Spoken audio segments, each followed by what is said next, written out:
sem net com os bots de céu. Não, mas aí é muito sofrimento, Rafael. Se a gente só apanha, quer dizer, não sei, né? Eu, pelo menos, só apanho dos bots.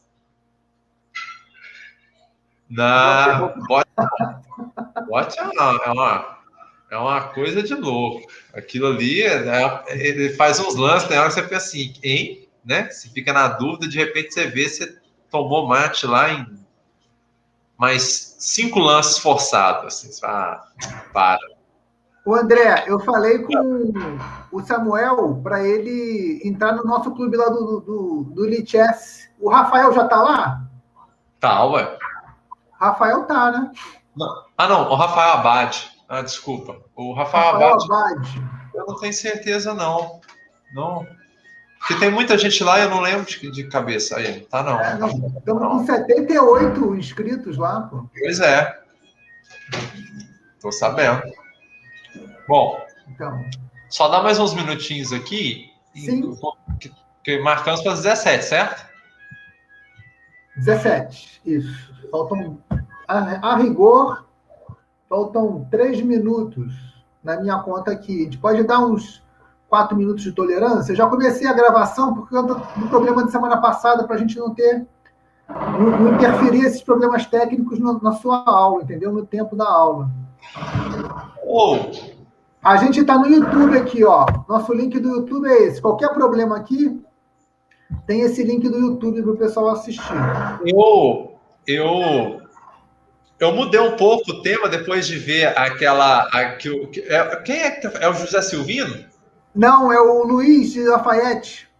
Luiz vai fazer então... gente, vocês dois, o Rafael e o Samuel. O Luiz vai fazer uma oficina muito legal, que tinha muito a ver com o que eu queria falar com vocês hoje, porque eu tinha pensado em falar, então eu dei até uma mudada para ficar assim, para deixar a oficina dele como algo complementar ao que nós vamos... A continuação da conversa que nós vamos ter hoje, beleza? Então, vai ser bem legal, vocês têm que participar. É muito legal. Vai ser dia 17 de março. Assim, é um assunto, inclusive o próprio Rafael lá de São João Evangelista comentou comigo, André, que é um assunto que interessa muito ele e que merece mais de um encontro, sabe? Ele entende que merece mais de um encontro. Ele vai fazer um encontro baseado nesse livro aqui, ó. Isso. E aí, Samuel, vai ter assim, é o seguinte, agora a gente migrou a inscrição do projeto, saiu do formulário Google e está no Event 3 do Campus Sabará. E aí vai ter tudo lá, você faz a inscrição e vai ser certificado direto lá pelo Campus Sabará, sem eu precisar fazer a intermediação, que até o último evento, eu que faço as planilhas, controlo os formulários e peço a certificação. Com esse processo do Event 3, a gente fica com um sistema mais ágil, sabe? E aí vocês garantem assim melhor essa certificação e me dá um respiro para trabalhar outras coisas no projeto. Bom, beleza. Então... Eu dessa vez eu preparei tudo ali no Lichess mesmo, e eu vou até deixar. Eu vou deixar. Chegou o Hector. E aí, Hector? Boa tarde. Seja bem-vindo, Hector. Peraí. Você é de Betim, né, Hector? Opa, tá me ouvindo? Hã? Tá me ouvindo? Sim. Deixa eu ligar minha. Opa. Você é de Betim, não é isso? Isso. Legal, seja bem-vindo. Obrigado. Hector, é a sua primeira vez aqui? Primeira vez de quê? Participando aqui desses nossos encontros online? Sim. Você joga você já joga xadrez? Tem um clube de xadrez bacana, é em Betim ou em Contagem, né? Que tem um clube bacana. Não. Não? Eu comecei no xadrez, foi durante a pandemia, né? Aí no torneio do SNTC, eu acho, não sei. Sim, Aí essa. Aí tava lá, torneio de xadrez. Aí eu já gostava de xadrez, aí eu entrei lá, né? Ah, que massa. Aí eu entrei lá no clube de xadrez do IF e comecei a jogar os Ah, torneios só. não, boa. Boa, Hector. Muito bacana. Ô, você tá no lugar certo, cara. Tem um monte de gente aqui que gosta muito de xadrez. Eu sou um Uhum. deles. Ô, Zé Marcelo, vamos lá. Vamos começar, Bora, André? É bora. claro. Vamos Deixa eu dar fechar. início, então, Me à dá nossa só oficina. um minuto aqui para eu fechar uma porta aqui, porque pelo jeito ficou muito ruído. Ok. Então, vamos dar início à transmissão da nossa oficina aí com o professor André, do projeto Xadrez Intercamp. Pessoal, antes de mais nada, deixa eu.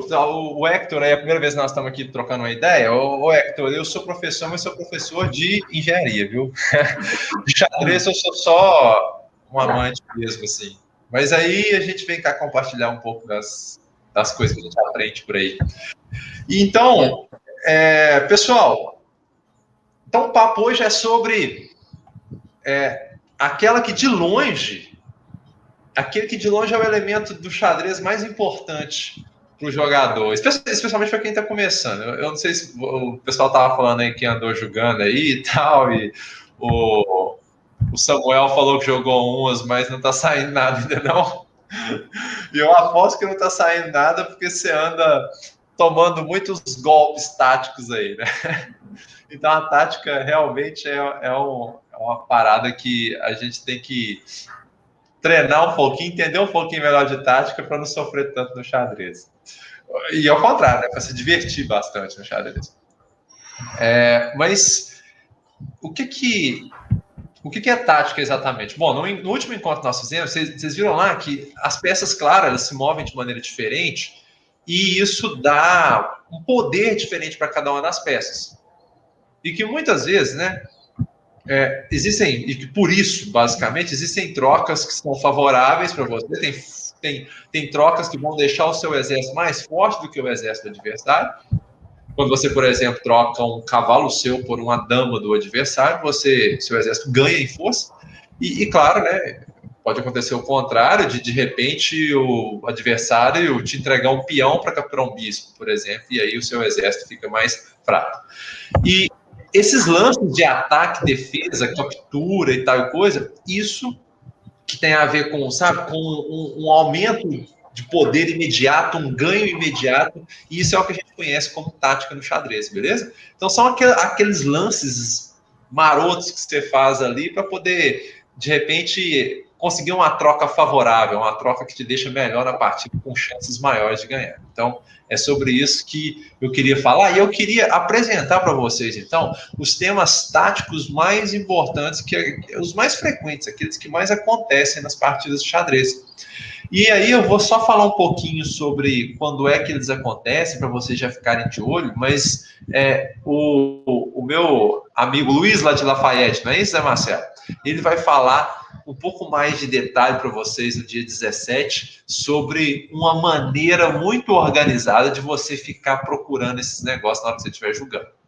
Mas eu vou então compartilhar minha tela de novo aqui com vocês. Eu tinha feito um teste, vou compartilhar minha tela, porque eu preparei algumas posições aqui para mostrar para vocês os temas, para que vocês consigam ficar de olho nisso na hora que vocês estiverem jogando. Beleza? Pessoal, vocês estão me ouvindo ainda ou eu caí? Sim, te escutamos, André. Tá tranquilo. Beleza. Eu estou tentando compartilhar minha tela aqui, mas está acontecendo alguma coisa que está me impedindo. Uai. O que será? Tem alguma...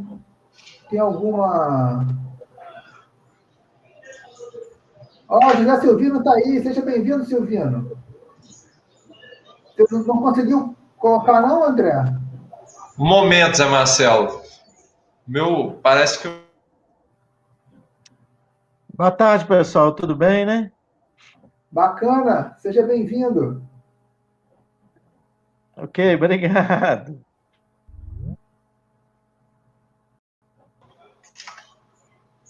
Bom, eu acho que eu dei uma caída, mas eu acho que eu tô de volta, né? Você está com dois Andrés aqui agora. Ah, é? É, Ó, engraçado. melhor dois que nenhum, né? Ah, é, não. Se um já é bom, dois, então. Há muita controvérsia sobre isso.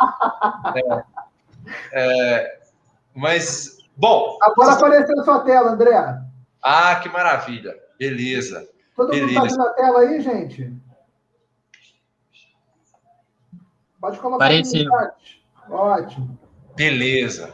Sim. Pessoal, então, começamos aí a jogar a nossa partida lá, e aí a gente faz os lances iniciais ali, tem a abertura e tal e coisa, e a gente rapidamente entra no meio jogo. E meio jogo é basicamente uma sucessão de ameaças, de ataques e defesas, como a gente viu. E normalmente, né, o nosso interesse maior é em criar ameaças, né, e ataques que o adversário não consiga se defender. Nosso interesse é em criar uns ataques que sejam fortes, porque há ataques que são mais fortes que outros, certo? Então, essa posição aqui, olha só, vejam bem, existe aqui. Vocês sabem que se eu, de repente, ataco a dama do adversário, vamos imaginar aqui que nós estamos jogando de brancos, se eu ataco a dama do adversário, se eu proponho uma troca da minha torre pela dama do adversário, vocês sabem que eu estou propondo uma troca que é ruim para ele, boa para mim, certo? Então isso configura, claro, uma ameaça. E aqui, olha só, repare que existe um alinhamento aqui, ó, entre a minha torre e a dama do adversário, beleza?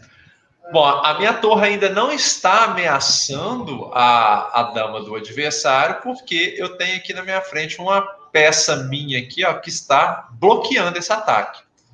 Mas eu posso tirar essa peça e fazer um ataque, beleza? Então, isso aqui é um tipo de ataque que a gente conhece como um ataque descoberto. Um ataque, eu vou descobrir o ataque. Minha peça atacante ela estava coberta e agora eu descobri o ataque aqui e a dama dele está atacada, beleza? Tranquilo? Bom, mas do jeito que eu fiz aqui, ó, esse tema do ataque descoberto ele é muito recorrente, beleza? E aí eu já vou dar uma dica aqui para vocês. Isso aí vai ser o José, né, Zé Marcelo? Fica me lembrando aí que às vezes eu erro, eu esqueço, posso errar o nome da pessoa. O Luiz. Luiz. Luiz, lá de Lafayette. O Luiz lá de Lafayette é que vai falar, ele vai focar nisso no próximo encontro, mas quando é que a gente percebe que existe a possibilidade de haver um ataque descoberto? É quando há um alinhamento entre peças. Então aqui você vê que a minha torre estava alinhada com a dama dele. Toda vez que você perceber isso no seu jogo, começa a prestar atenção. Liga a sua antena, fala assim, olha, rolou um alinhamento. Deixa eu ver se há possibilidade de um ataque descoberto. Então, uma possibilidade de ataque que seria esse. Descobrir um ataque sobre a dama. Mas esse ataque, ele é muito inofensivo. Por que ele é inofensivo? Porque o meu adversário vai olhar e falar, tá, bacana, o cara ameaçou ali uma troca que é muito ruim para mim. Eu não quero saber dessa troca, eu vou sair fora. Eu vou procurar uma outra casa aqui com a minha... Tá. E aí resolveu o problema dele. Beleza? Mas esse nosso ataque aqui, ele pode ser muito mais forte se eu aproveitar a oportunidade na hora para atacar uma segunda peça na hora que eu tirar o meu bispo. Então aqui, olha só, eu posso, ao invés de tirar o meu bispo para essa casa, onde ele não faz nada, né, a não ser descobrir o ataque, eu posso tirá-lo para essa casa. E aqui agora, o que aconteceu? Ao descobrir o ataque na dama, eu ao mesmo tempo criei um ataque na torre. E esse tipo de ataque, esse tipo de ataque descoberto, que é também um ataque duplo, o meu adversário ele não consegue resolver, beleza? Então aqui necessariamente vai cair material dele. Ou ele vai ter que perder aqui a torre dele por um bispo, ou a dama pela torre. Claro que para ele o melhor é perder a dama pelo... perdeu... Me dá só um momentinho aqui, pessoal, peraí.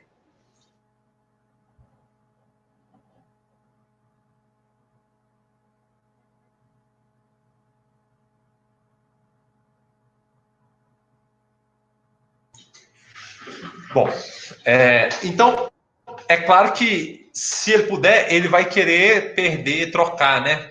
Perder a torre por um bispo, ao invés de perder a dama dele por uma torre. Mas aqui, no caso, ele não tem opção, porque ele não consegue sair, ao mesmo tempo, sair com a dama e manter a defesa da torre. Então, ele vem para cá, por exemplo, e a gente captura aqui. Beleza? Então, esse é um exemplo de ataque descoberto. Então, um tema bem importante aí, que vale a pena vocês ficarem sempre de olho quando vocês estiverem jogando a partida de vocês. Olha aqui. Aqui eu tenho... Veja só. Não sei se vocês se lembram daquela contagem, né, que nós fizemos na vez passada, mas a gente sabe que um cavalo vale 3 pontos. Então, o jogador de pretas aqui ele tem 6 pontos. A gente não conta o rei, né?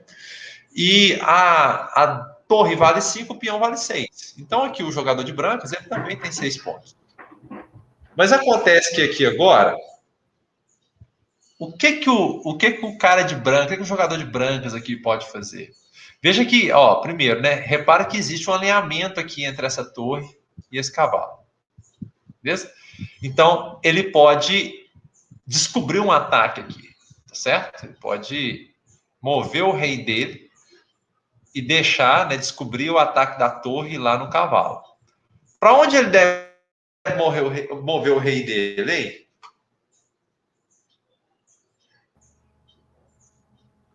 Posso falar?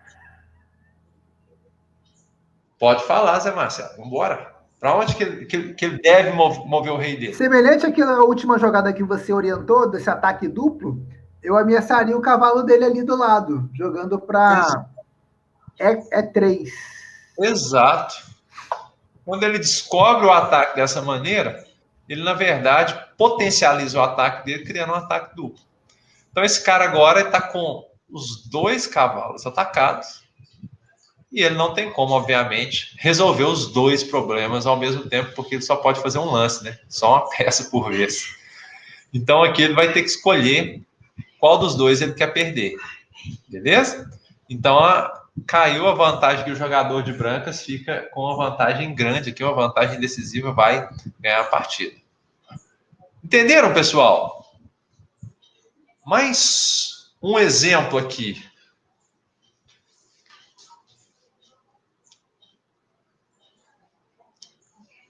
O que vocês fariam aqui? O que dá para fazer aqui? Isso aqui já é um pouco, talvez um pouco menos óbvio. Aqueles 2 nossos exemplos ali foram muito óbvios. O que dá para fazer aqui, hein, gente?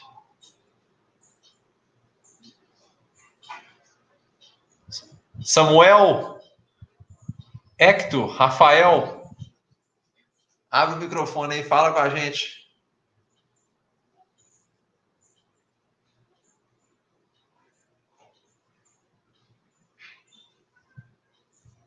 Vocês estão aí? Deixa eu ver. Cadê esse povo?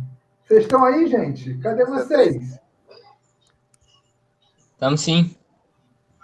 Beleza, O que beleza. vocês acham dessa jogada aí, então? Olha, por essa conversa que nós acabamos, nós estamos aqui dentro do tema do ataque descoberto. A partir daquela discussão que nós fizemos, o que dá para fazer aqui? O Rafael falou bispo A5, André. Bispo A5. Bispo B4? Deixa eu ver. O Rafael sugeriu o bispo A5. Eu estou descobrindo um ataque aqui, na dama, certo? Ao mesmo tempo, eu ataquei a dama aqui com esse bispo. Então, eu fiz um ataque duplo na dama. O problema é que esse bispo aqui, ele ficou sem defesa, porque a torre, ela está segura, porque essa dama aqui, defende ela. Então, aqui, essa dama a dama preta não pode capturar a torre porque a dama pega ela na sequência. Mas esse bispo ficou sem defesa. Então esse cara poderia fazer isso aqui, por exemplo. Beleza? E aí, de repente, as pretas é que ganharam material. Então, aqui o Hector deu uma sugestão aí, né, Hector? Fala aí de novo. Jogaria bispo B4. Bispo B4. Aí o Hector foi malandro.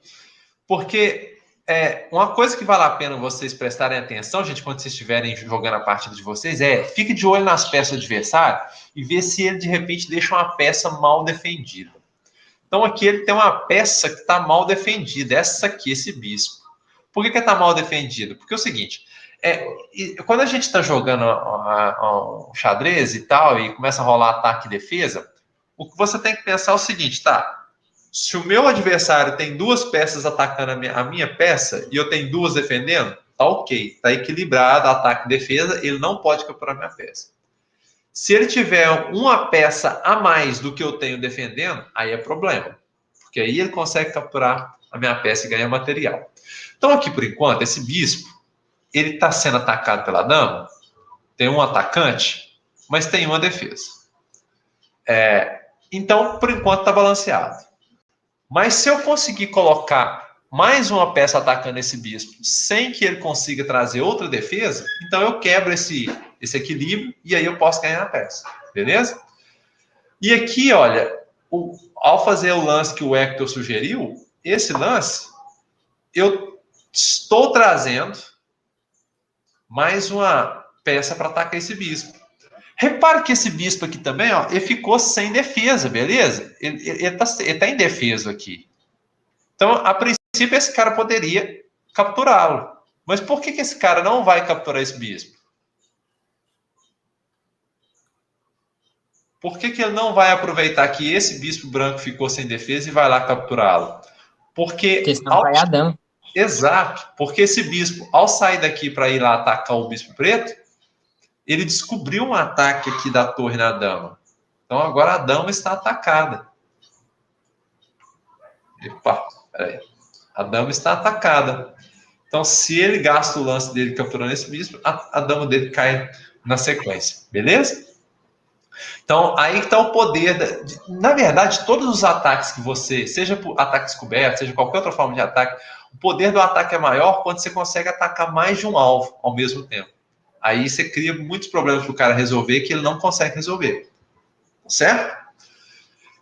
Tem outro lance aqui que seria recomendável também, que conseguiria trazer ganho material para a gente? O que vocês acham? Que outro lance daria para fazer aqui com o mesmo resultado?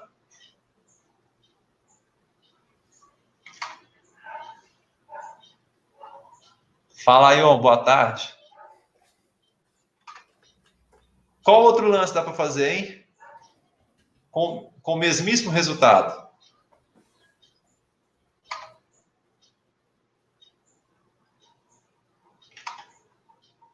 Fala aí, Zé Marcelo. Tô pensando aqui, André. Agora você me quebrou a cabeça aqui, porque tem um... Bispo G5? Ataque duplo. O Hector mandou bem de novo, ó. Bispo G5. Pô, mas aí o peão pega o bispo. Ah, mas aí cai a dama. Sim. Ok? Aqui também o bispo estava pendurado. Esse bispo estava caindo também. Só que o jogador de pretas não captura porque a dama dele está sob ataque. Então esse é o poder do ataque descoberto. Beleza? Outra posição, galera. Mesmíssima ideia. O que dá para fazer aqui, hein? Primeira coisa, deixa eu perguntar para vocês. Vocês quando vocês prestam, quando vocês olham isso aqui, ó, essa posição que está aí agora, vocês percebem algum alinhamento interessante assim? Vai, eu vi aqui o bispo está alinhado com o rei preto. O bispo branco está alinhado com o rei preto, correto? Exato. Então esse alinhamento aí é o é o elemento da posição que tem que ligar seu alarme. Fala, pô, meu bispo está alinhado com o rei dele. Bacana. O que dá para fazer agora? Um cheque descoberto, né? Exato. Aqui agora o ataque, como esse ataque ele é um ataque descoberto, só que ele é um ataque no rei. Então, já que é um ataque no rei, então é um cheque, certo? E é um cheque descoberto. Então, se eu tirar meu cavalo daqui, levar ele para qualquer uma dessas casas aqui, eu estou descobrindo um cheque sobre o rei. Para qual casa eu devo levá-lo? E4. Eu devo trazê-lo para cá, certo? De todas as possibilidades que eu tenho, essa é a melhor. Porque se eu levo ele para uma casa, por exemplo, como essa, tá, eu abri o ataque, foi o cheque descoberto, mas o meu adversário resolve. O único problema que eu criei para ele foi o cheque. Ele resolve ele facilmente. Ele pode fugir com o rei. Mas se eu trago o meu cavalo para cá, eu agora criei dois problemas e ele não consegue resolver os dois problemas. Porque agora, além do cheque descoberto, do cheque que ele é obrigado a resolver pela regra do xadrez, eu criei aqui um ataque sobre a dama dele. Então ele sai agora ou ele cobre, tanto faz, eu capturo a dama na sequência. E aí ele perdeu. Aí o déficit material dele é grande. Beleza? Então, o poder do ataque descoberto. Mais uma posição aqui. Gente, mesmo tema ataque descoberto. O que dá para fazer? O que dá para a gente fazer aqui agora?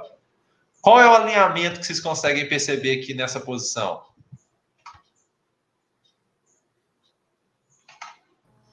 Vamos ver, o que o Rafael fala? Consegue perceber algum alinhamento aí, Rafael, Samuel? Vocês que estão mais calados. Bispo e torre. Bispo, o meu bispo e torre, beleza. Eles estão alinhados, bacana. Além dessas duas, o que mais está alinhado aqui? Nessa mesma coluna aqui.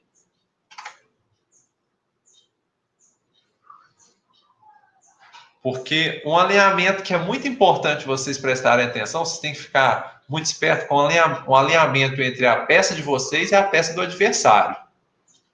Que peça minha está alinhada com a peça dele?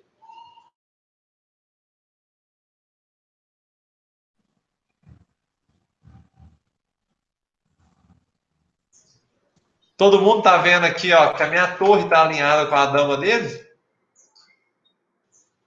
Então, esse é o fundamento aqui, ó. Esse é o motivo, beleza? O ataque descoberto, a gente diz que é um tema tático.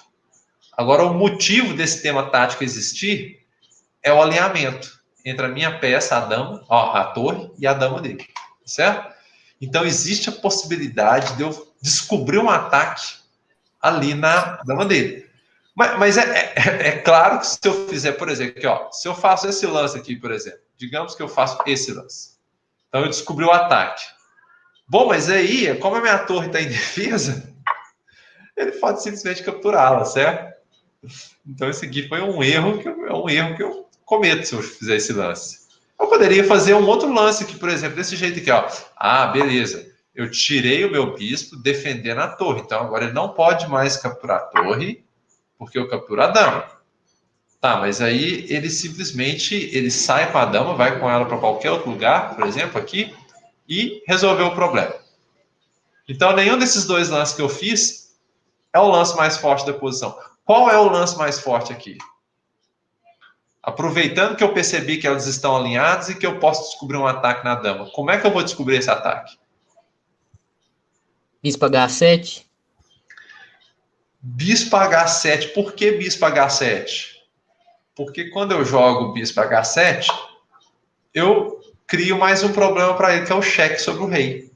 E pelas regras do xadrez, esse problema do cheque sobre o rei é sempre o problema prioritário. O cara tem que resolver esse problema. Então, aqui ele tem, né, ele tem duas alternativas. Ele pode correr ou capturar. Melhor para ele seria capturar a peça que está atacando. Só que aí agora eu posso capturar a dama dele.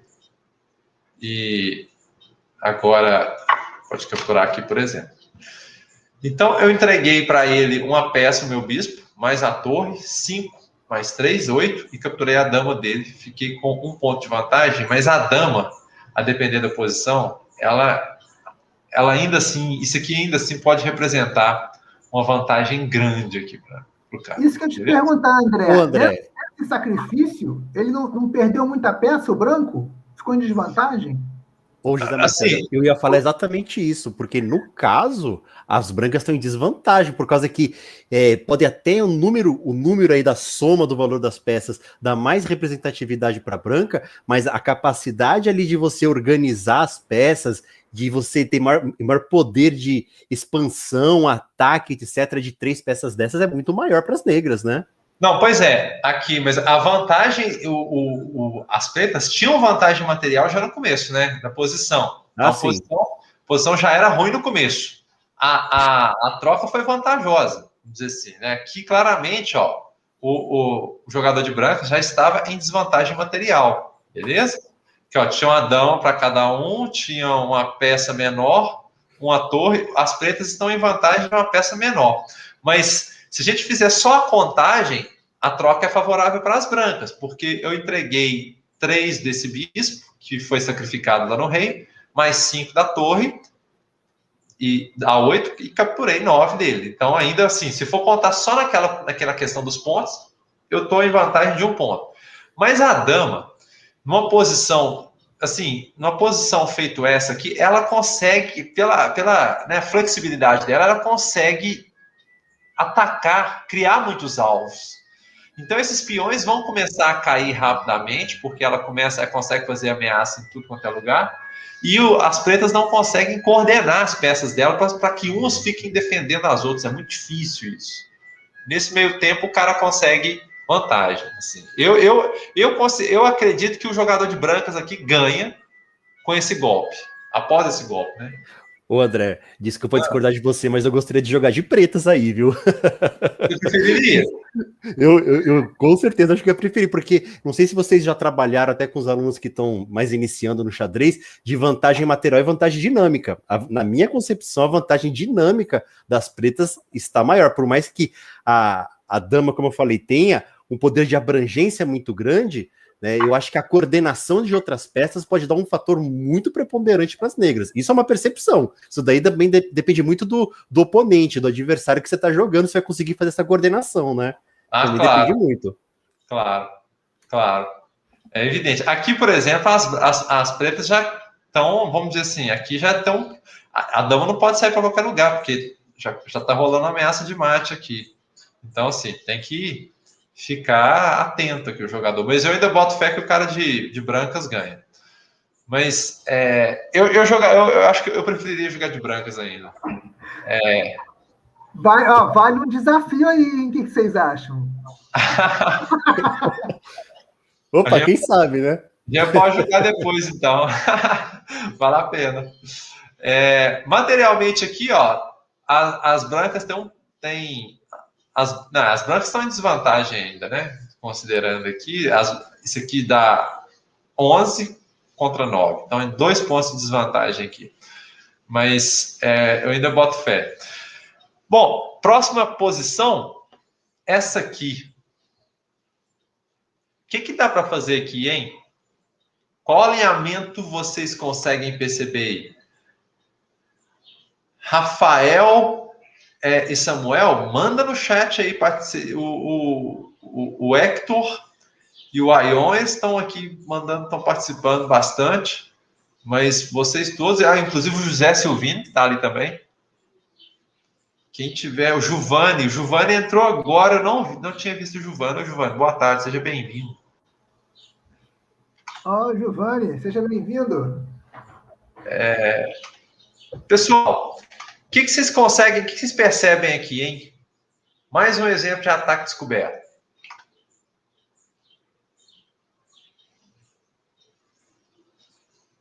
Qual alinhamento aqui dá para a gente perceber que é importante para a posição? Que liga o alerta de vocês aí.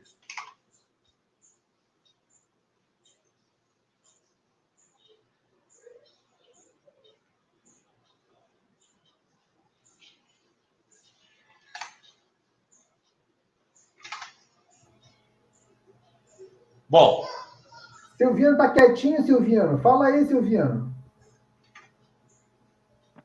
Ah, sim. Para mim, o peão. Posso falar? Pode, pô. Todo mundo participa aqui. É peão C4 aí. pois é, esse alinhamento do bispo com a A dama, dama, né? A dama preta. isso aqui que é o tema, que é o elemento central aqui, que é o motivo do ataque descoberto aqui, beleza? Então eu posso descobrir um ataque. Nesse caso, ó, quem está descobrindo um ataque é o peão. Então eu avanço o peão para descobrir esse ataque sobre a dama.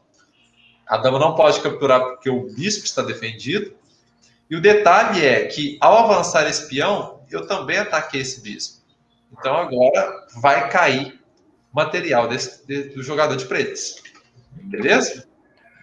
Bacana, gente. Então esse aí... André, posso, Oi? mas eu posso só falar uma coisa? Eu acho que daria um contra-jogo interessante aí também nessa posição. Eu iria de bispo, abrindo, né, o ataque descoberto, eu iria de bispo G2, atacando a dama. Aqui. Tá. Pelo menos tem uma compensação, acho que não fica tão perdido assim, né? Como os outros exemplos que você já deu. Claro, verdade. Não, a gente procura o... Agora aqui tem aqui ele tá com um pequeno probleminha que não pode se afastar muito aqui agora, porque esse bispo aqui alinhado com a dama, ele tem que olhar essa casa, porque senão é mate. Bom, mas... enfim... Deixa eu mostrar para vocês agora um outro tema tático, gente. Vocês já ouviram falar do garfo? Normalmente, quando a gente está começando a aprender xadrez, a gente vê... Aliás, uma das coisas que mais acontece, a gente tem muito medo do cavalo, né? O pessoal... A oficina do cavalo do Rafael, a gente viu bastante garfo, né? Pois é, a gente tem medo, o pessoal começa a jogar xadrez, fica com medo do cavalo, todo mundo acha que só o cavalo dá garfo, mas garfo, na verdade, garfo que é garfo? É um ataque duplo também, beleza? Então é um ataque duplo, a mesma peça atacando duas ou mais outras peças do adversário, e com isso fica difícil do adversário resolver todos os problemas ao mesmo tempo, beleza? Então, assim, o exemplo clássico de garfo é o exemplo do cavalo. Então, por exemplo, nessa posição jogam as brancas têm esse lance. Esse lance, veja, ele ataca esse rei, criando um cheque, e ao mesmo tempo essa torre. Então ele é obrigado a resolver esse problema. Como ele não consegue capturar o cavalo, ele tem que fugir com o rei. E aí, então, cai essa peça aqui do adversário. Beleza? Então é isso. O garfo, ele é um ataque duplo de uma peça em duas ou mais outras peças do adversário. Olha um outro exemplo aqui, ó. Olha esse exemplo. É muito parecido com o anterior, certo? Aqui, ó. Muito parecido, ó. Só mudei, coloquei mais peças. Esse cara faz esse lance aqui. Olha o poder desse lance. Ele atacou aqui ele atacou 1, 2, 3, 4 peças ao mesmo tempo, incluindo o rei. Aqui ele não tem como capturar o cavalo, tem que fugir, cai a dama. Ok? Então, esse é um exemplo de garfo. Garfo de cavalo. Muito comum.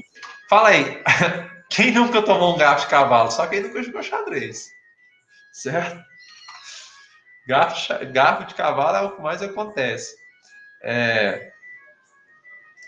Beleza, mas não é só um cavalo que dá garfo. Ok? Essa posição aqui, esse aqui é um exemplo, jogam as brancas, tá? É um exemplo de garfo dado pelo bispo. Então, se nessa posição eu capturo, jogam as brancas, se eu capturo esse peão, isso aqui é um garfo, porque eu estou atacando ao mesmo tempo o rei e esse cavalo. Tem que resolver o problema do rei, cai o cavalo. Ok? Então, um exemplo de garfo aí aplicado pelo bispo. Esse garfo aqui, ó, esse ataque duplo aqui, a duas peças do adversário com a mesma, é um garfo de torre. Poderia dizer que isso aqui é um garfo de torre. o adversário, o jogador de brancas, joga a torre dele lá, veja que a torre atacou ao mesmo tempo o rei e esse cavalo. Ele tem que resolver o problema do rei. Cai o cavalo. Ok, gente? Aqui, né, o que causou aqui esses garfos, né? Especialmente esses garfos de bispo, de torre, fica bem fácil a gente ver. Mais uma vez, aquela questão do alinhamento. Beleza? Então, aqui eu tenho duas peças alinhadas, ó. O tema tático é o garfo, o ataque duplo. Mas o motivo é o alinhamento. Então, aqui eu tenho duas peças adversárias alinhadas e eu consigo atacá-las ao mesmo tempo. Beleza? Aqui havia esse alinhamento aqui em diagonais, né? Como é que a gente... eu vou deixar isso aqui para a próxima oficina aí sobre o dump. Mas eu vou falar rapidamente. Como é que você tenta identificar aqui pontos de ataque duplo, né? Pontos de garfo? Você tenta, por exemplo, nesse caso aqui, quando você desenha, se você quer fazer um ataque duplo com o bispo, você desenha linhas aqui, ó, saindo das peças e indo na diagonal. Claro, você faz isso mentalmente, né, durante a partida. Então, você pega, por exemplo, desenha linhas diagonais e horizontais e tal das peças. Onde essas linhas se cruzam, são possíveis pontos de ataque duplo. Beleza? Então, por exemplo, aqui você consegue chegar com o bispo aqui, ele consegue atacar, ó, no cruzamento das diagonais, um bispo, uma dama, ele consegue atacar as duas ao mesmo tempo. Foi o que aconteceu aqui. Beleza? Bom, aqui nós já vimos. Isso aqui, olha. Aí, ó. Esse aqui, o jogador de brancas tem apenas uma dama contra duas torres, um cavalo e um bispo. Então, uma vantagem material gigantesca. Aqui. Tá bem perdido esse daí, viu? Aí, aqui, ó, o que o jogador de brancas pode fazer? Ele pode capturar espião. E quando ele captura espião, ele ataca simplesmente o exército inteiro das pretas. Veja o poder da dama. A dama conseguiu atacar essa dama, essa torre, essa outra torre, esse bispo e esse cavalo também estão atacados. Então, esse aqui é um garfo quádruplo. É um tridente com 4 garfos. E detalhe, hein? Detalhe, Aion, é que aqui agora o rei dele não consegue se mover, não consegue sair da última fileira. Então, se ele vem para cá, por exemplo, ou melhor, a melhor alternativa para ele seria vir para cá, né? Porque se ele vem para cá, então tá caindo essa torre com cheque de novo. E aí, se ele sair, já cai esse cavalo também. E aí a situação já deu uma mudada aqui, né? Então, talvez o melhor para ele fosse vir para cá e deixar cair essa torre aqui. Apesar de que quando ele fizer isso, por exemplo, ó, porque aqui agora ele é obrigado a sair dessa última fileira, mas colocar esse bispo aqui não resolve nada. Então, se ele sair, digamos, para cá, aqui está caindo o bispo dele também, ó. E aí é aquilo, né? A situação já muda bastante figura. Então, de repente, não está tão perdido, hein, Aion? Por isso que é muito importante aquele conceito de tempo, né? De quem que vai jogar.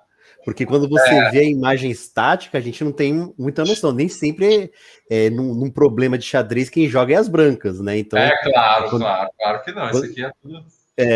Justamente, mas quando você bate o olho, falou, a branca tá perdida, não tem nem o que fazer. No primeira impressão. Olha essa situação aqui, gente.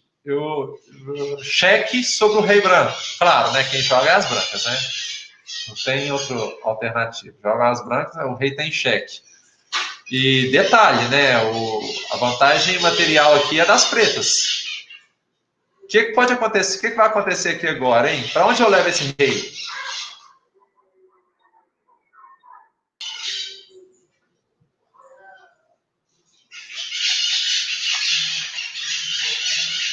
Eu não sei se vocês entenderam, mas esses passarinhos aqui acabaram de falar rei B3. Olha lá, concordaram agora. Isso que eu ia falar também. Falaram que é isso mesmo. Rei B3, olha, um rei, aquela peça mais limitada, né?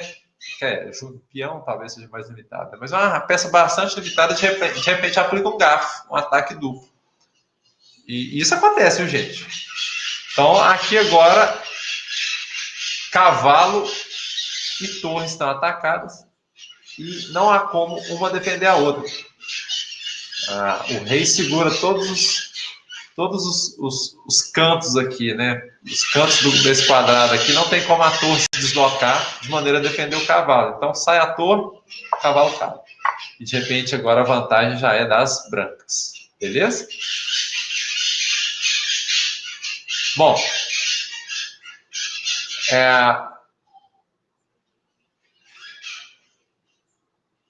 aqui é uma posição que jogam as pretas.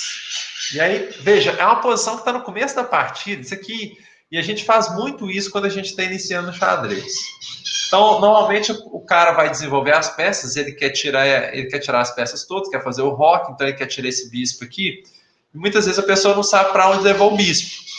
E é comum as pessoas trazerem, vou deixar o meu bispo mais ativo, vou colocar ele aqui, numa posição dessa. Aí o que acontece quando o cara coloca esse bispo aqui, com o cavalo aqui? Ele toma um garfo do peão. Então o peão também pode dar um garfo. Pode fazer um ataque duplo. E aí agora, ó, atacou o peão, esse peão está defendido por esse, não tem como, vai cair uma peça ali agora. Ele só consegue tirar uma das duas, a outra o peão captura. Então ou então ele pode capturar o peão também, né? E aí cai a peça, mas enfim, ficou em desvantagem e é difícil recuperar isso da partida, tá, gente? Então, tema do garfo. Pessoal, o que vocês fariam aqui nessa posição? O que dá pra gente fazer aqui para ganhar material, hein? As brancas jogam? Brancas jogam. O que a gente faz para ganhar material aqui? A ideia do garfo. Lembrando que o garfo nada mais é do que um ataque duplo, um ataque a duas peças, certo?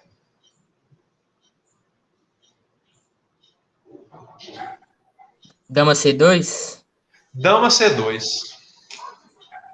Por que dama C2? Porque com esse lance a gente consegue atacar duas ao mesmo tempo. E a gente sabe que, inclusive, quando a gente ataca o rei, a chefe tem que resolver esse problema. Então, tira o rei, cai o bispo. Ok? Agora, olhem aqui essa posição. E me digam, vocês perceberam aqui o que mudou? Vocês perceberam, né? Olha lá. Avancei aqueles dois peões. Aí, e também mudei o bispo de posição aqui. Mudei o bispo, avancei dois peões. Qual é o lance a ser feito aqui nessa posição?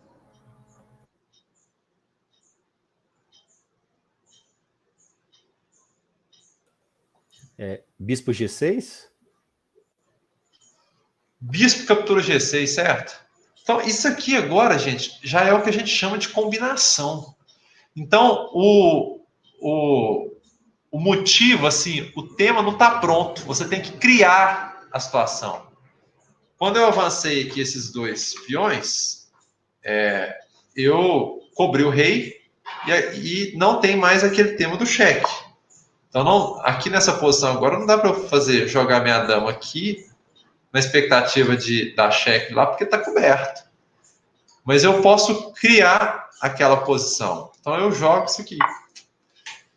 Então, tá, o ganho não vai ser tão grande, mas quando a gente vai jogando, aprendendo a jogar xadrez, vocês vão ver que esse já é o tipo de ganho que começa a incomodar muito o adversário e já desequilibra a partida para o seu lado. Então, aqui dá para ganhar um peão. Mas como é que o jogador de pretos pode fazer? Pode fugir com o rei dele, aí eu vou simplesmente recuar o meu bispo, trazer ele de volta. Né? Se, por exemplo, joga isso, eu vou trazer o meu bispo de volta, vou de repente colocá-lo aqui e tal. Ou então ele captura o meu bispo, beleza? Ele tem a alternativa de capturar o bispo, mas aí agora a gente vê que surgiu novamente aquela possibilidade de fazer o ataque duplo. Beleza? Agora ele tem que fazer. O André, Oi. mas eu posso até falar uma outra coisa que esse lance é mais importante ainda, que ele quebra a articulação da conexão dos peões. Né? Sim. São 4 peões conectados, é muito forte. Né? Então, quando você sacrifica uma peça para ter um ganho, entre aspas, que parece que é só um peão, mas só que na vantagem dinâmica dele acaba sendo muito forte, né? É verdade, verdade. Fica difícil dele defender peões que estão separados. Os peões são mais fortes quando eles estão juntos. Então, esse lance, como o Aion falou aí, lembrou bem aí, ele não só ganha um peão, mas ele também quebra a estrutura do adversário e deixa ele mais fraco de maneira geral. Então, aqui agora ele tem que sair e a gente vai lá e... Beleza? Vou dar mais um exemplo desse aqui para vocês, ó. Eu preparei. O que a gente faz aqui? Bom, aqui na verdade, agora que eu estou notando que está faltando uma coisa aqui. Mas tudo bem. O que dá para a gente fazer aqui, hein?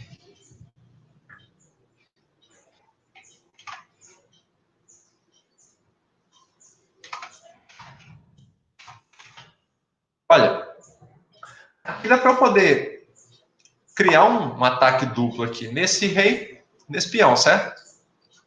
Eu ganho o peão aqui. Sim. Pode parecer pouco, mas isso é bastante relevante, especialmente à medida que o jogo vai caminhando para o seu final. Beleza? Então pronto, tá lá. Então ganhei. Agora, olha essa posição. O que eu faço aqui, hein? O que eu posso fazer aqui?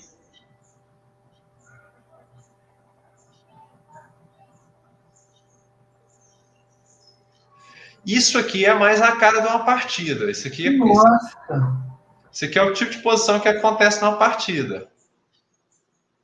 O que dá para eu fazer?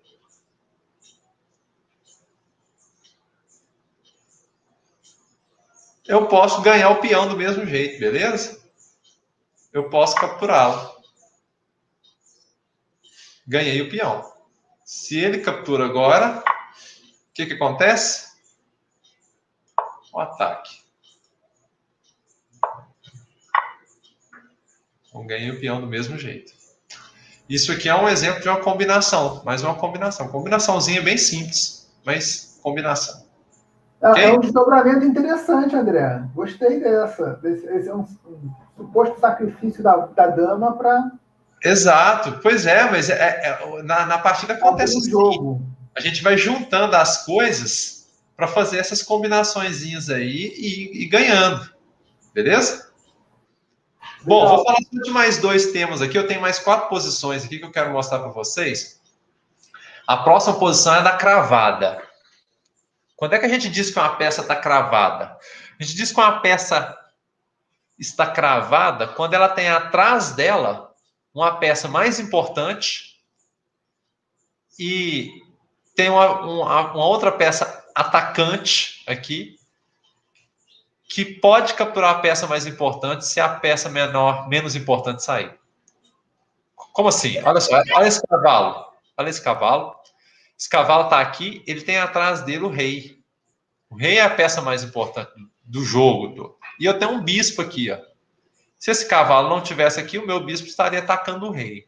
Como o cavalo está, o rei não está atacado. Mas só que esse cavalo não pode sair. A gente diz que ele está cravado, que ele está pregado ali. Beleza? E aí aqui, como é a vez das brancas, as brancas podem fazer um lance muito cruel aqui, aproveitando essa cravada. Elas podem avançar esse peão, porque esse peão agora ameaça esse cavalo e ele simplesmente não pode sair. Ele tem que ficar ali, tem que ser sacrificado. Beleza? Então, a cravada é um tema muito importante. Nesse caso aqui, ó, essa cravada, quando eu tenho atrás da minha peça o rei, a gente chama de cravada absoluta. Por que ela é absoluta? Porque aqui ele não pode tirar o cavalo. Ele não pode. Pelas regras do xadrez, ele não pode. Se ele quiser tirar o cavalo, não pode. Beleza? Se ele estiver jogando xadrez, ele não pode. Porque essa é a regra. Você não pode colocar o seu rei sob ameaça. Então, aqui é uma cravada absoluta. Ele vai, sei lá, jogar esse bispo aqui e vai cair o cavalo dele. Não tem choro nem vela. Agora, essa outra posição aqui, ó, ela também mostra uma cravada. Dessa vez, uma cravada das pretas aqui, ó. Veja que aqui eu tenho um cavalo. Atrás dele, eu tenho uma peça mais importante, que é a dama. E aqui na frente, eu tenho um bispo atacando esse cavalo. Se esse cavalo sai daqui, o bispo está atacando a dama, ele vai capturar a dama. Então, é uma cravada. Mas isso aqui é o que a gente chama de cravada relativa. Porque se o cara quiser, ele pode sair. Não tem regra do xadrez que impeça ele de sair. Ele só corre o risco de perder a partida, dependendo da posição. Tá legal? Então, aqui, isso aqui é um exemplo de cravada, uma cravada relativa. Nesse caso aqui, essa é uma cravada. Isso aqui costuma acontecer muito, gente. Isso aqui o pessoal adora jogar uma cravada. Isso aqui poderia vir de uma Filidori e tal e coisa. Ou melhor, uma italiana. O que vocês acham? O que vocês jogariam aqui? Aqui tem um recurso. Ah, não, aqui. Não, mentira. Eu falei que tem um recurso, mas aqui não tem um recurso. Mentira. Falei do recurso, mas não tem. Bom, em algumas posições, eu vou passar aqui só para falar do recurso que eu estava falando. É comum, às vezes, em algumas posições, o cara está cravando o seu cavalo e você não pode ter esse peão aqui, ele estava atrapalhando. Eu vou fazer uma jogada boba aqui só para mostrar para vocês aqui. Numa situação como essa. O cara está cravando, é uma cravada relativa. O meu cavalo pode se mexer se ele quiser. Não sai porque senão cai a dama. Um golpe muito interessante é esse de sacrificar o bispo lá no rei. Você dá um cheque, o cara ele captura o rei, ou captura o bispo com o rei, e aí você tira o seu cavalo e leva ele para lá. E aí você dá um cheque no camarada. Bom, aí nesse caso aqui, você vai ganhar um peão e ele vai perder o... Claro, né, ele poderia capturar aqui, você captura aqui, ele vai capturar aqui, você pode capturar aqui. Ele perdeu o roque e um peão. E você pode rocar aqui e tal e continuar a sua partida. Não, quer dizer... porque no começo a partida estava...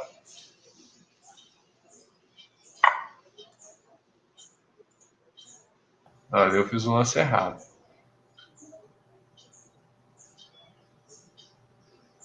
Aqui... Tá certo. Você dá o cheque com o bispo, perde o bispo. Não, ficou certo. Eu sacrifiquei. Esse sacrifício meu aqui que não foi bom. Não, esse aí tá ruim. Essa ideia aqui não tá boa, não. Isso aqui você tem que esquece ela. Bom, o último tema aqui, gente, já que nós estamos chegando no final, é esse tema do espeto. O que é um espeto? A cravada, você viu que eu tenho uma peça menos importante na frente e a ameaça é de ganhar a peça mais importante que está atrás. Muitas vezes, então, essa peça menos importante cai. O espeto é o contrário. Eu tenho uma peça mais importante na frente, eu ataco essa peça, ela tem que sair da frente, só que quando ela sai, ela deixa a peça menos importante atrás desprotegida. E aí eu capturo. Então aqui, ó, tá acontecendo nesse momento aqui, jogam as pretas, porque eu tô dando um cheque aqui e tal coisa. A gente vê que tem dois espetos rolando aqui, ó. Essa torre tá espetando aqui a outra torre lá, ó. Ela tá atacando uma peça mais importante, que é o rei, que vai ter que sair da frente. Okay? E aí, quando ele sai, a torre lá de trás cai. E repare que ainda tem um outro espeto aqui, ó, desse bispo lá no cavalo. Então, ó, essa torre também tem que sair e cai o cavalo. Então, no começo da posição, as pretas tinham a vantagem de uma torre. E após essa sequência de lances, as pretas estão com um cavalo, um bispo a menos, né? Beleza? Bom. Ô, André, Oi. Volta nesse quadro, nesse espeto primeiro aí. Sim. Porque quando você faz essa jogada, aí, acho que não é uma jogada melhor para esse rei preto aproximar do bispo? Aqui? Em E5? Ele não pode, né? Por causa desse peão aqui, ó. Ah, o peão. Na casa dele. Não tinha visto, verdade. Olha só. O bispo tira essa e essa. Sim, e o peão não deixa, aí fica difícil. Bom, aqui jogam as brancas. Último exemplo, gente. Último exemplo de espeto. Qual é o lance que vocês acham que dá para as brancas fazerem aqui e saírem felizes da vida?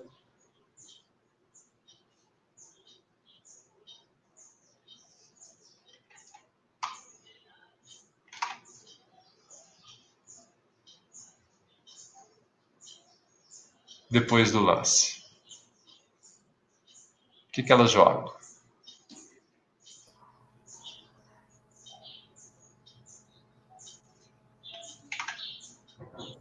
Seria dama em C7, C6, C7. Dama C7. Esse. Seria um espeto isso? Mas ele pode atacar aqui, ó, defender ali, por exemplo. Sim. Aliás, eu poderia até tirar. Por aqui. O lance, Zé Marcelo, é esse. Porque aqui agora eu tenho torre e dama alinhadas, atacando esse bispo. E se esse bispo sai, o outro bispo de trás cai. Veja que é um desequilíbrio aqui entre ataque e defesa agora. Tem só uma peça defendendo e eu tenho duas atacando. Beleza? Então, aqui se ele tirar uma peça, a de trás cai. Pode escolher. Pessoal, então, só para finalizar, esse negócio é muito legal e é muito importante que a gente faça, exercite isso para poder ficar com o olho, sabe, afiado ali, pronto para identificar as oportunidades quando elas aparecerem, porque no jogo ninguém está lá para avisar para a gente que é espeto, né? Que é cravada, que é garfo e tal. Você tem que perceber o alinhamento e tal. Isso a gente percebe, começa a melhorar nisso quando a gente começa a jogar bastante e também a fazer alguns exercícios. E aí eu queria mostrar, porque o Lichess, ele tem uma ferramenta muito legal, que é essa ferramenta de quebra-cabeças. Então aqui, ó, quando você vem aqui em quebra-cabeças, ele te dá uma série de exercícios aqui, que ele tira das partidas, e que você pode... Tem sempre alguma coisa rolando, só que ele não vai te falar o que é exatamente. Então, você vai ter que identificar, beleza? Então, quando acontece alguma coisa assim, ó, aí vai lá te dar o lance e você tem que entender o que está acontecendo, identificar a situação e aí você faz seu lance. Então, aqui, eu estou começando aqui com os exercícios mais fáceis. Estou com um rating bem baixinho aqui. Então, aqui nessa posição, eu vejo o seguinte, esse bispo dele, deixa eu ver o que... ele capturou a minha torre. Veja, então, aparentemente, foi uma troca boa para as pretas. Porque ele está trocando um bispo por uma torre, né? Acontece que, na posição em que o rei dele se encontra, veja que ele tem uma... Se eu atacar esse rei dele com a minha torre daqui, ó, ele não consegue tirar o rei dele para cá, porque a torre dele está atrapalhando, e essa casa aqui também não está disponível para ele, porque eu tenho um peão aqui defendendo essa casa. Então, depois desse ataque, ele tem que colocar a dama dele na frente, e depois que eu capturar a dama, acontece um mate. Beleza? E aí, quando você resolve um exercício corretamente, ele te dá aqui mais 30 pontos e tal e coisa. E aí, cada vez que você resolve, ele vai te colocando mais exercícios. Então, nós temos aqui mais um exercício, ó, e aí a gente tem que procurar identificar aqui o que está rolando, hein? O que acontece aqui agora? Bom, eu vou contar para vocês. Veja que isso aqui foi tirado de uma partida entre dois jogadores extremamente fortes, ó, todos dois mestres. Um mestre FIDE e outro mestre nacional. E o cara aqui, o mestre nacional aqui, ó, o cara de pretas, ele aqui agora deixou aqui atrás, ó, o rei dele está aqui atrás. Se eu ataco o rei dele lá por trás, ó, se eu ataco com a minha torre daqui, ele não tem como correr com esse rei, ele não tem como capturar a minha torre, ele tem que tentar bloquear esse ataque, só que depois de bloquear com a torre dele, não sobra outra alternativa para ele, ele perde, eu consigo dar um checkmate. E aí, quando a gente vai resolvendo esse negócio, a gente vai melhorando bastante. Só que é muito importante que antes de fazer o exercício, você faça isso que nós estamos fazendo aqui. Você tente entender o que está rolando, beleza? Porque aí você vai... Xadrez é um jogo de, tipo assim, um jogo de reconhecimento, sabe? De padrões e tal e coisa. Tanto padrões estratégicos quanto padrões táticos. Então, aqui, por exemplo, ó, é mais uma vez aquele tema lá de mate lá na última fileira, ó. Porque esse jogador de branca jogou esse peãozinho aqui para frente, pensando, eu vou dar um lugar para o meu rei escapar, caso ele seja atacado por trás.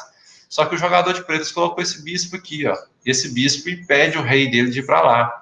Então esse cara vem para cá, dá o cheque com a torre aqui.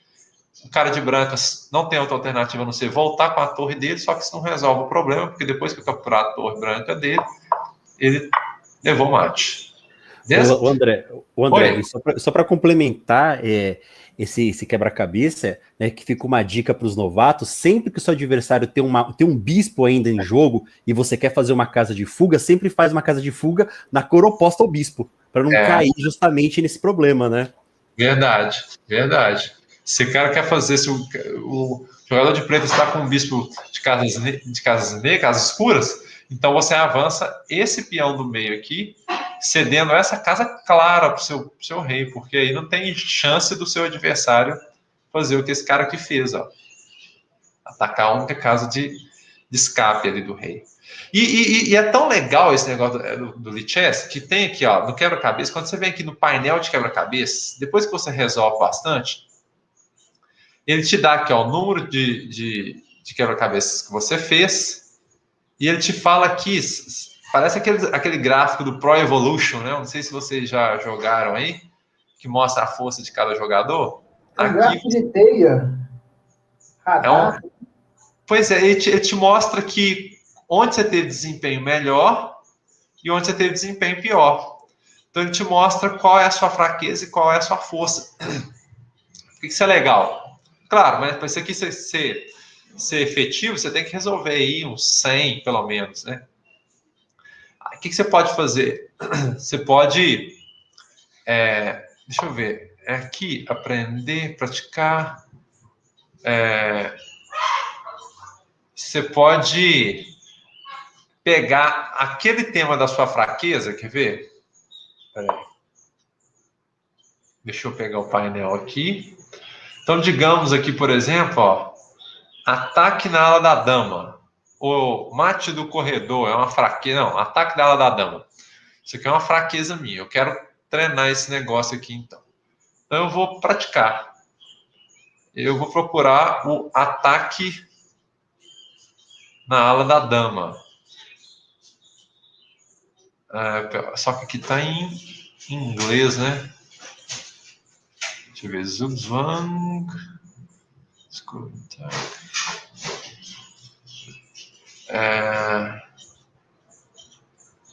Eu tenho que... Tá aqui em algum lugar.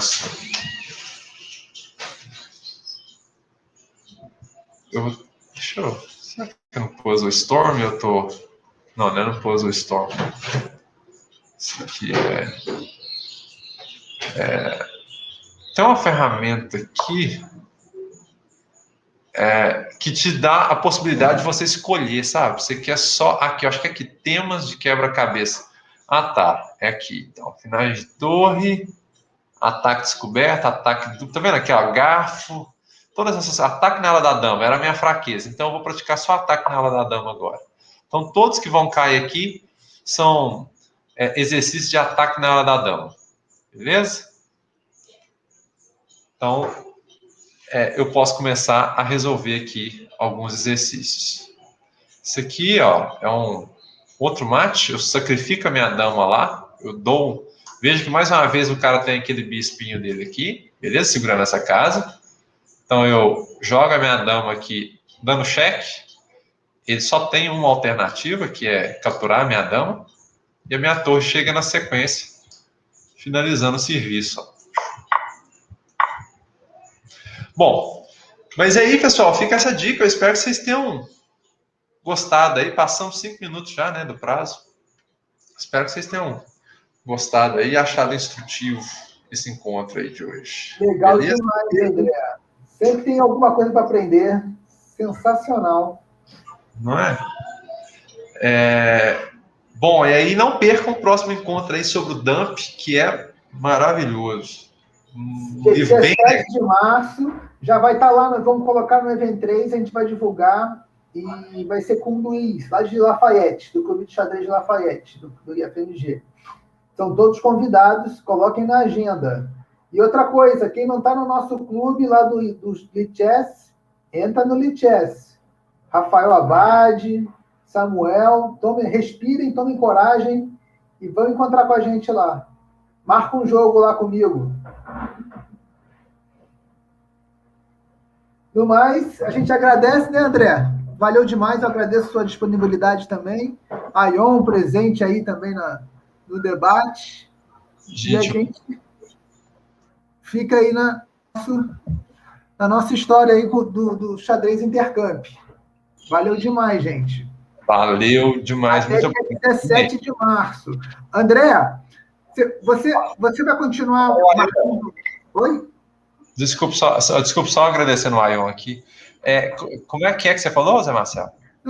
Só ia te perguntar, porque você estava pensando em fazer as oficinas com mais frequência, que a gente marcou uma por mês, né? Eu acho que essa aí do dia 17, eu acho que está dentro daquilo que seria minha proposta. Legal. Vamos esperar aí. Essa próxima, gente, é muito boa. Depois a gente vê qual o próximo encontro. E o nosso torneio de março vai ser em homenagem ao Mequinho, que vai ter um comentário do jogo dele também. Show. Mequinha é lenda. Pessoal, sinceramente, espero mesmo que vocês tenham gostado, viu? Muito obrigado. Valeu, pessoal. Um abraço para todos. Parabéns aí para o André. Valeu, gente. Valeu, pessoal. Obrigado aí, viu? Valeu, pessoal. Silvino.